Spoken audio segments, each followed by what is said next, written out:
બુલેટિનમાં આપનું સ્વાગત છે। બાલાસિનોર તાલુકાના જમેતપુરા ખાતે કાર્યરત પ્રસ્તાવિત મેસર્સ સમોરિયા ડમ્પિંગ સાઇટને કાયમી બંધ કરવાની ઉગ્ર માંગ। બાલાસિનોર તાલુકાના જમેતપુરા ગામ ખાતે વર્ષ 2016-17થી કાર્યરત મેસર્સ સમોરિયા કંપનીની ડમ્પિંગ સાઇટને કારણે સમગ્ર વિસ્તારમાં ગ્રામજનોમાં ભારે રોષ, ભય અને ચિંતાનું વાતાવરણ સર્જાયું છે। સ્થાનિક લોકોના જણાવ્યા અનુસાર ડમ્પિંગ સાઇટના કારણે પર્યાવરણ પ્રદૂષણ, ભૂગર્ભ જળના સ્ત્રોતોને નુકસાન, ખેતીની જમીનની ફળદ્રુપતામાં ઘટાડો તેમજ પશુધન અને માનવ આરોગ્ય માટે ગંભીર જોખમો ઊભા થયા છે। વિસ્તારના ખેડૂતો અને ગ્રામજનોનું કહેવું છે કે ડમ્પિંગ સાઇટમાંથી નીકળતા પ્રદૂષણના કારણે દુર્ગંધ, વાયુ અને જળ પ્રદૂષણ, જીવજંતુઓનો ઉપદ્રવ તથા વિવિધ રોગચાળાઓ ફેલાવાની શક્યતા વધી રહી છે, જેના કારણે ખેતી અને પશુપાલન પર નિર્ભર લોકોની રોજગારી અને જીવન ધોરણ પર ગંભીર અસર પડી રહી છે। ગ્રામજનો દ્વારા વધુમાં આક્ષેપ કરવામાં આવ્યો છે કે ડમ્પિંગ સાઇટની આસપાસ આવેલા ખેડૂતોના કેટલાક કૂવાઓમાં કેમિકલયુક્ત લાલ રંગનું પાણી જોવા મળ્યું હતું। આ મુદ્દે યોગ્ય તપાસ અને કાર્યવાહી કરવાની માંગ પણ ઉઠી છે। હાલ પણ કેટલાક કૂવાઓમાં આવા પાણીની સમસ્યા હોવાનો દાવો કરવામાં આવ્યો છે। સ્થાનિક ગ્રામજનો, ખેડૂત આગેવાનો અને વિવિધ સંગઠનો દ્વારા લાંબા સમયથી આ ડમ્પિંગ સાઇટ સામે વિરોધ પ્રદર્શન કરવામાં આવી રહ્યું છે। લોકોની મુખ્ય માંગ છે કે પર્યાવરણ અને જાહેર આરોગ્યના હિતમાં જમેતપુરા ખાતે આવેલી ડમ્પિંગ સાઇટને તાત્કાલિક અસરથી કાયમી ધોરણે બંધ કરવામાં આવે। મુખ્ય માંગણીઓ: જમેતપુરા ખાતે આવેલી ડમ્પિંગ સાઇટને તાત્કાલિક અસરથી બંધ કરવામાં આવે, ડમ્પિંગ સાઇટને અપાયેલી તમામ મંજૂરીઓ રદ કરવામાં આવે, સ્થાનિક લોકો, ખેડૂતો અને આગેવાનોની સંમતિ વિના કોઈ નવી ડમ્પિંગ પ્રક્રિયા હાથ ધરવામાં ન આવે, પર્યાવરણ અને જન આરોગ્યની સુરક્ષાને ધ્યાનમાં રાખીને ડમ્પિંગ સાઇટને કાયમી ધોરણે રદ કરવામાં આવે, કૂવાઓમાં કેમિકલયુક્ત પાણી અંગે સ્વતંત્ર તપાસ કરીને જવાબદારો સામે કાર્યવાહી કરવામાં આવે।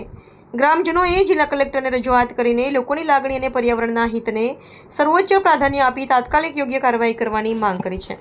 નમસ્કાર, આજે અમે બાલાસિનોર મામલતદાર કચેરીએ ડમ્પિંગ બંધ કરવા માટે આવેદનપત્ર આખા બાલાસિનોર તાલુકા અને નગરના સૌ આગેવાનો બધા જ પક્ષના અમે આવ્યા છીએ।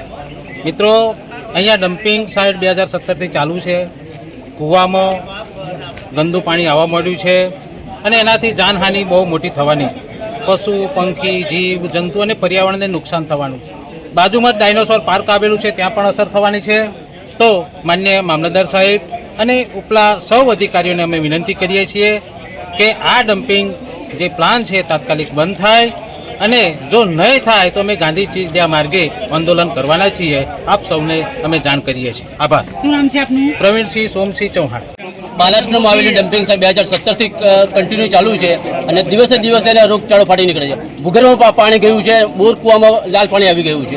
અમે 14 તારીખે મિટિંગ કરેલી સામાજિક આગેવાનો દ્વારા શિવલિંગ મહાદેવી, ત્યારે નક્કી કરેલું 17 તારીખે મામલતદાર સાહેબ શ્રી બાલાસિનોર અને કલેક્ટર સાહેબ શ્રી લુણાવાડા મહીસાગરને અલ્ટિમેટમ આપવાનું છે। તારીખ 30/6/2026ના રોજ કાયમી ધોરણનો ઓર્ડર નહીં આપવામાં આવે તો તારીખ 1/7/2026ના રોજ ઇન્દોર અમદાવાદ હાઈવે ચક્કાજામ કરવામાં આવશે।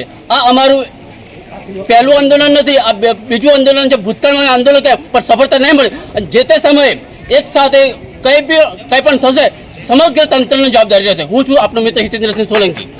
14/6/2026ના રોજ એક સામાજિક આગેવાનો દ્વારા અને મીટિંગ કરવામાં આવી હતી શિવલિંગ મહાદેવ ખાતે અને ત્યાં નક્કી કરવામાં આવ્યું હતું કે તારીખ 17/6ના રોજ ડમ્પિંગના વિરોધમાં આવેદનપત્ર આપવામાં આવશે અને જો એ આવેદનપત્ર દ્વારા લેખિતમાં જાણકારી લેખિતમાં આપવામાં નહીં આવે કે ડમ્પિંગ બંધ કરવામાં આવી રહ્યું છે તો તારીખ 1/7ના રોજ ઉગ્ર આંદોલન થવાની પૂરેપૂરી સંભાવના છે।